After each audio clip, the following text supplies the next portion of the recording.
بسم اللہ الرحمن الرحیم۔ شروع اللہ کے نام سے جو بڑا مہربان اور نہایت رحم کرنے والا ہے۔ محترم ناظرین، السلام علیکم۔ امید ہے کہ آپ لوگ خیریت سے ہوں گے۔ ایک مرتبہ حضور کریم صلی اللہ علیہ وسلم نے صحابہ اکرام رضی اللہ عنہ سے فرمایا کہ ایک شخص ہے جس کی شفاعت سے قیامت کے دن قبیلہ ربی اور قبیلہ مضر کی 1.5 بکریوں کے برابر لوگوں کے گناہ معاف ہوں گے اور وہ جنت میں داخل ہوں گے۔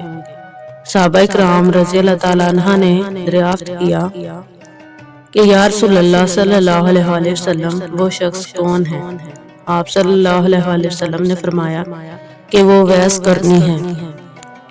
حضور کریم صلی اللہ علیہ وسلم نے صحابہ اکرام سے فرمایا قیامت کے دن 70,000 ملائکہ حضرت اویس قرنی کی مانند ان کے ساتھ جنت میں داخل ہوں گے۔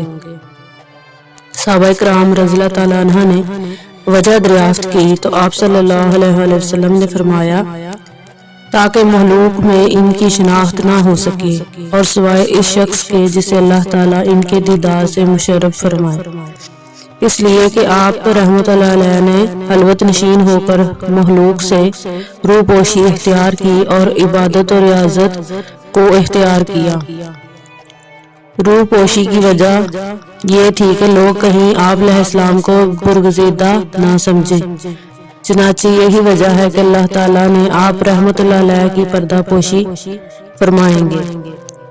ایک مرتبہ صحابہ اکرام رضی اللہ تعالیٰ عنہ نے حضور کریم صلی اللہ علیہ وسلم سے حضرت اویس قرنی کا حاضر خدمت نہ ہونے کی وجہ دریافت کی تو آپ صلی اللہ علیہ وسلم نے فرمایا اویس قرنی بظاہر میری خدمت میں حاضر نہ ہو سکے ہیں، لیکن انہوں نے مجھ سے روحانی فیض اور برکات حاصل کیے ہیں اور وہ میرے روحانی دیدار سے مشرف ہے۔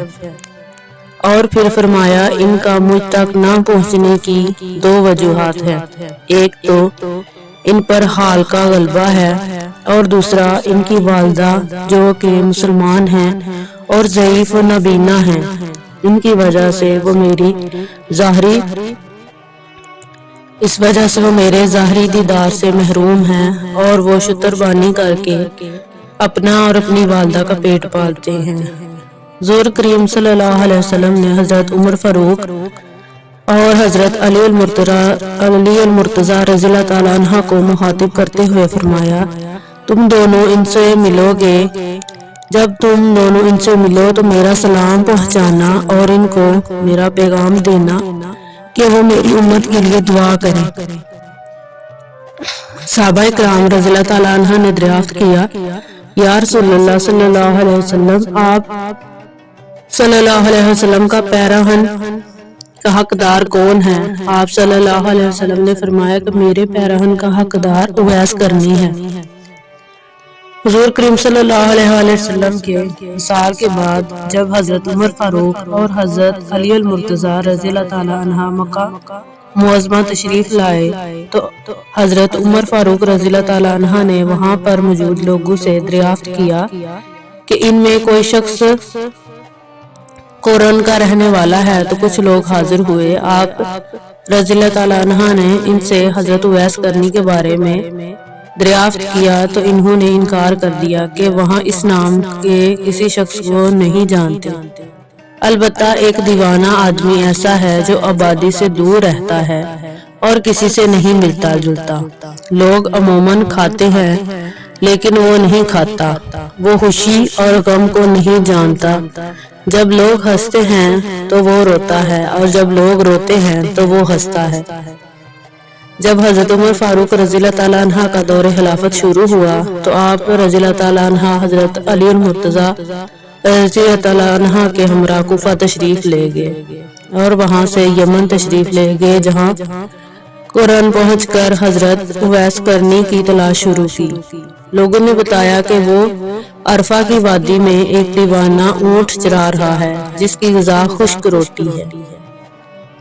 جب حضرت عمر فاروق رضی اللہ تعالیٰ عنہ اور حضرت علی المرتضیٰ رضی اللہ تعالیٰ عنہ اس سمت چلے اور حضرت اویس قرنی کے پاس پہنچ گئے، حضرت اویس قرنی رضی اللہ تعالیٰ عنہ اس وقت نماز میں مشغول تھے۔ دونوں حضرات ان کا نماز سے فارغ ہونے کا انتظار کرنے لگے۔ جب حضرت اویس قرنی رحمۃ اللہ علیہ نماز سے فارغ ہوئے تو دونوں حضرات نے اسلام عرض کیا اور ان سے نام دریافت کیا۔ حضرت اویس قرنی رحمۃ اللہ علیہ نے فرمایا کہ میرا نام عبداللہ ہے۔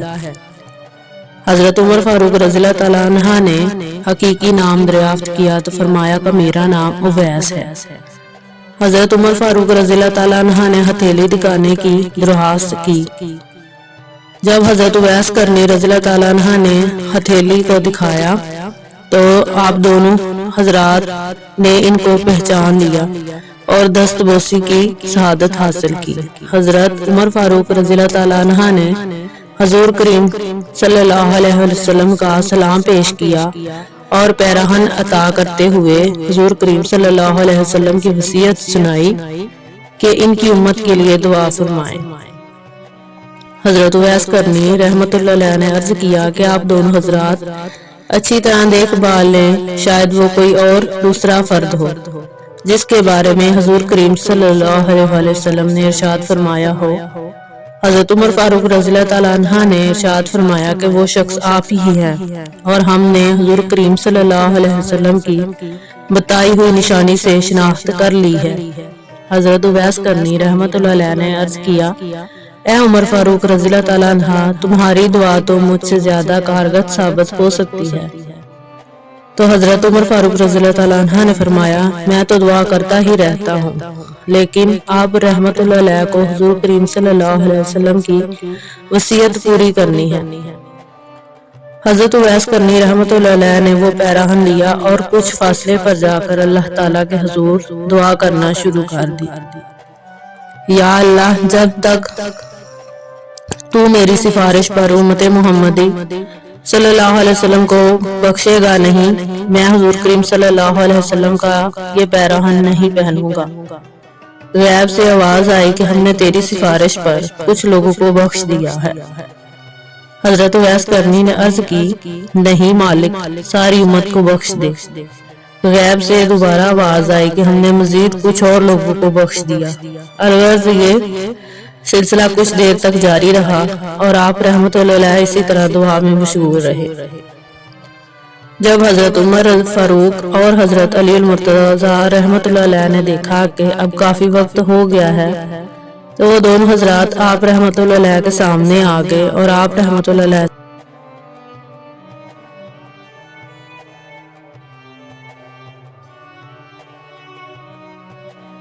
نے قبلہ ربی اور قبیلہ مضر کی بھیڑ بکریوں کے برابر لوگوں کے گناہ معاف کیے تھے، اور جب تک پوری امت کو معاف نہ کروا لیتا اس وقت تک دعا سے پیچھے نہ ہٹتا اور یہ پیراہن اس وقت تک نہ پہنتا۔ آپ رحمت اللہ علیہ کی بات سن کر حضرت عمر فاروق رضی اللہ تعالیٰ عنہ نے حضور کریم صلی اللہ علیہ وسلم کی وہ حدیث بھی سنا دی جس میں آپ صلی اللہ علیہ وسلم نے فرمایا تھا تو اویس قرنی کی دعا سے قبیلہ ربی اور قبیلہ مضر کی بھیڑ بکریوں کے برابر لوگوں کے گناہ معاف ہوں گے۔ حضرت عمر فاروق رضی اللہ تعالیٰ عنہ نے آپ رحمت اللہ علیہ کو ایسے پیراہن میں دیکھا جس میں ہزاروں عالم پوشیدہ تھے۔ یہ دیکھ کر حضرت عمر فاروق رضی اللہ تعالیٰ عنہ کے دل میں بھی اولاد کی خواہش پیدا ہوئی اور آپ رحمت اللہ علیہ نے دیکھا نے فرمایا، کوئی شخص ایسا ہے جو مجھ سے خلافت روٹی کے ایک ٹکڑے کے بدلے میں حاصل کر لے۔ حضرت اویس قرنی رحمت اللہ علیہ نے یہ سن کر فرمایا، کوئی بیوقوف شخص ہی ہوگا جو اسے خرید سکتا ہے۔ آپ رضی اللہ تعالیٰ عنہ کو چاہیے کہ اس کو فروخت کرنے کی بجائے اٹھا کر پھینک دے، پھر جس کا جی چاہے گا وہ اٹھا کر لے جائے۔ بعض ازاں حضرت اویس قرنی رحمت اللہ علیہ نے حضور کریم صلی اللہ علیہ وسلم کا عطا کیا ہوا پیراہن زیب تن کیا۔ حضرت عمر فاروق رضی اللہ تعالیٰ عنہ نے حاضر خدمت نہ ہونے کی وجہ دریافت کی تو حضرت اویس قرنی رحمت اللہ علیہ نے پوچھا کہ آپ دونوں حضرات حضور کریم صلی اللہ علیہ وسلم کی زیارت باسعادت اور صحبت سے مشرف ہوئے ہیں، کیا آپ مجھے بتا سکتے ہیں کہ حضور کریم صلی اللہ علیہ وسلم کی ابرو کشیدہ تھے، کشادہ تھے یا گھنے؟ آپ رحمت اللہ علیہ کے اس سوال کا جواب دینے سے حضرت عمر فاروق اور حضرت علی المرتضی قاصر تھے۔ حضرت اویس قرنی رحمۃ اللہ علیہ نے کہا کہ آپ دونوں حضرات تو حضور کریم صلی اللہ علیہ وسلم کے دوستوں میں سے ہیں، اور آپ دونوں حضرات حضور کریم صلی اللہ علیہ وسلم کے ہمراہ جنگ احد میں شریک ہوئے تھے۔ کیا آپ بتا سکتے ہیں کہ جنگ احد میں حضور کریم صلی اللہ علیہ وسلم کے کون سے دانت مبارک شہید ہوئے تھے؟ یہ کہہ کر آپ رحمت اللہ نے اپنے تمام ٹوٹے ہوئے دانت دکھا کر کہا کہ میں نے اپنا ایک ایک کر کے دانت اس خیال سے توڑ دیا کہ نہ جانے کون سا دانت مبارک شہید ہوا ہوگا۔ جب میں نے اپنے سارے دانت توڑ ڈالے تو مجھے سکون قلبی حاصل ہوا۔ حضرت اویس قرنی کی بات سن کر حضرات پر رخت طاری ہو گئی۔ حضرت اویس قرنی کی اس بات سے انہیں اندازہ ہو گیا کہ ادب کا حق یہی ہے کہ جو کہ حضرت اویس قرنی نے اگرچہ بارگاہ رسالت مآب صلی اللہ علیہ وآلہ وسلم میں حاضر ہو کر ادا نہیں کی، بلکہ ابتدائے رسول صلی اللہ علیہ وسلم نے ادا کی ہے، اور جس کا درس وہ ساری دنیا کو دے رہے تھے۔ حضرت عمر فاروق رضی اللہ تعالیٰ عنہ نے حضرت اویس قرنی رحمۃ اللہ علیہ سے دعا کے لیے درخواست کی تو حضرت اویس قرنی رحمۃ اللہ علیہ نے فرمایا، میں جب نماز میں اتحیات پڑھتا ہوں تو اس کے بعد دعا پڑھتا ہوں کہ اے اللہ تمام مومن مردوں اور عورتوں کو بخش دے، اور اگر تم ایمان کے ساتھ اس دنیا سے رخصت ہوئے تو تمہیں کامیابی ملے گی، اور اگر تم ایمان کے ساتھ رخصت نہ ہوئے تو میری دعا بے فائدہ ہوگی۔ حضرت عمر فاروق رضی اللہ تعالیٰ عنہ نے آپ رحمت اللہ سے وصیت کی درخواست کی تو آپ رحمت اللہ نے فرمایا کہ اے عمر رضی اللہ تعالیٰ عنہ، اگر تم خدا شناس ہو تو اس سے زیادہ بہترین وصیت کوئی نہیں کہ تم خدا کے سوا کسی دوسرے کو نہ پہچانو۔ پھر آپ رحمت اللہ نے حضرت عمر فاروق رضی اللہ تعالیٰ عنہ سے دریافت کیا، اے عمر کیا تم اللہ کو پہچانتا ہے؟